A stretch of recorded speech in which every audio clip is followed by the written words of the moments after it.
False Dmitry, the pretenders, the plots, and the bloody struggle for the Russian throne.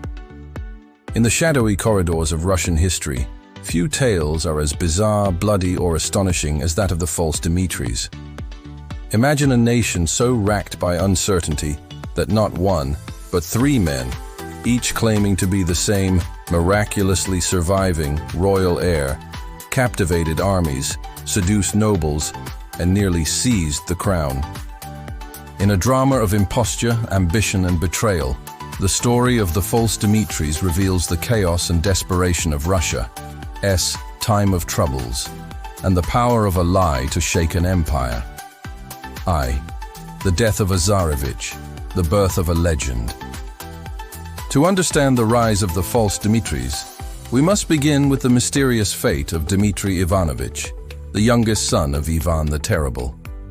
In 1591, Dmitry, then just a boy, died under suspicious circumstances in Uglitch. Officially, it was declared an accident, an epileptic seizure, a fall, a self-inflicted wound. But rumors swirled. Had Boris Godunov, the ambitious nobleman and eventual Tsar, ordered the child murdered to clear his own path to the throne? With Ivan the Terrible's direct line ended and Russia's future uncertain, the legend of Dmitry's survival took root.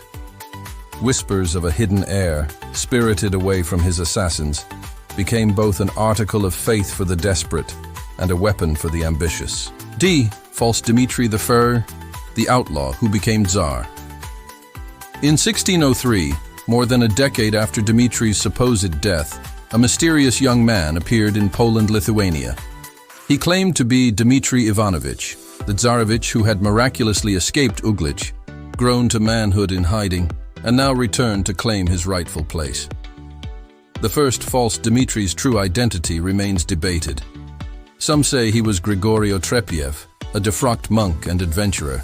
Others believe he was a Polish agent, or a pawn of Jesuit intrigue. Whatever the truth, his charisma and story were enough to rally a powerful coalition of Polish nobles, Catholic clergy, and Russian exiles. With the blessing of the Polish king and the support of thousands of mercenaries, False Dmitry crossed into Russia in 1604. His campaign was audacious. He promised serfs freedom, offered the aristocracy hope of order, and wooed the Orthodox Church with vows of piety. As his army swept through the borderlands, peasants and nobles alike flocked to his banner, some out of hope, others out of fear or opportunism. In a stunning reversal, Boris Godunov, Tsar, usurper, and Dmitry's alleged killer, died suddenly in 1605. Moscow, in turmoil, opened its gates to the pretender. False Dmitry entered the capital in triumph, was crowned Tsar, and married Marina Mniszek, a Polish noblewoman. But victory bred suspicion. His Polish supporters, Catholic sympathies, and foreign customs alarmed the conservative Russian boyars. Vasily Shuisky, an ambitious nobleman, whipped up a coup. In May 1606, less than a year after his coronation, False Dmitry was dragged from the Kremlin, shot, stabbed, and his body desecrated. His short-lived reign ended in violence, and yet the legend would not die. Third, False Dmitry II, the Tushino Tsar. No sooner had the first Dmitry's corpse cooled than rumors began to swirl. The true Dmitry had once again escaped. The man killed in Moscow was an impostor, and the rightful Tsar still lived. In 1607, a new pretender emerged.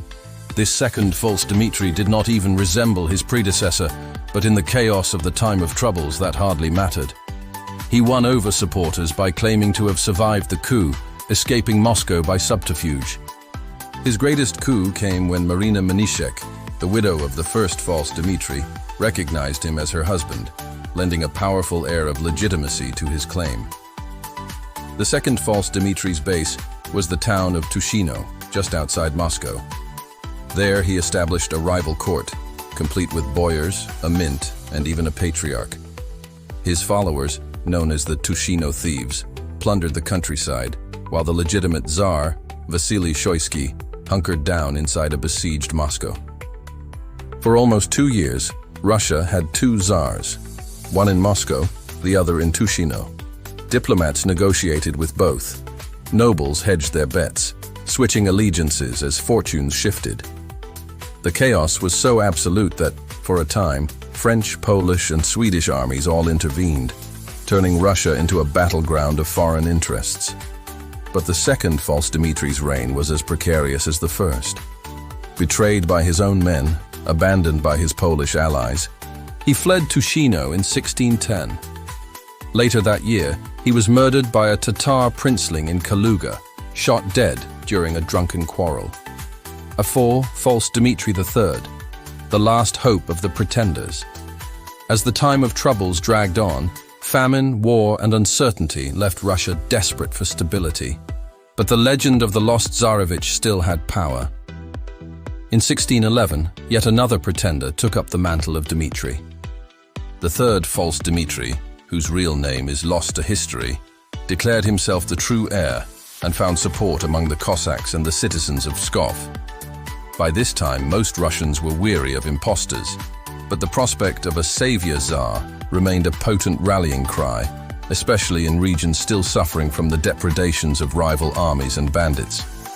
His rule in Pskov was brief.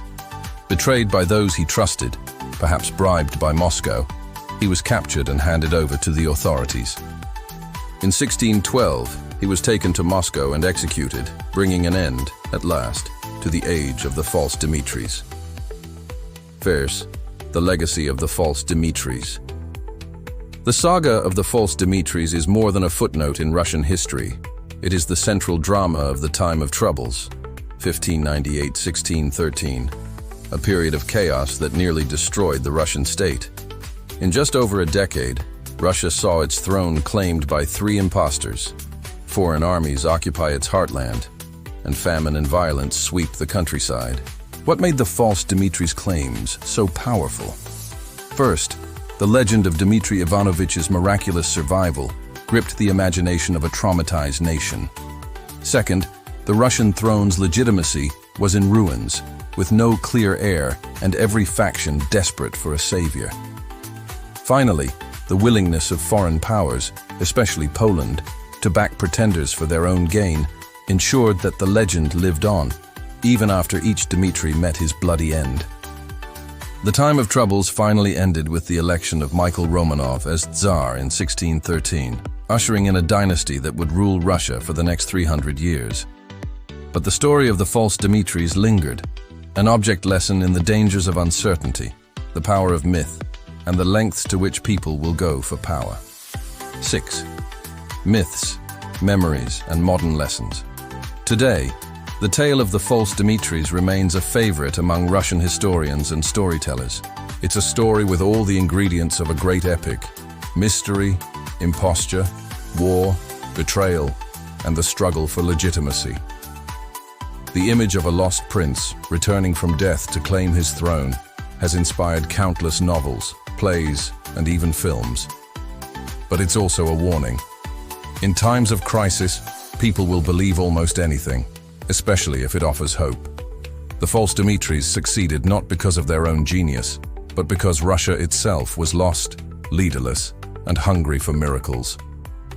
In the end, the legend of the False Dmitry reminds us that history is sometimes stranger than fiction, and that in the struggle for power, the line between truth and imposture can become dangerously thin.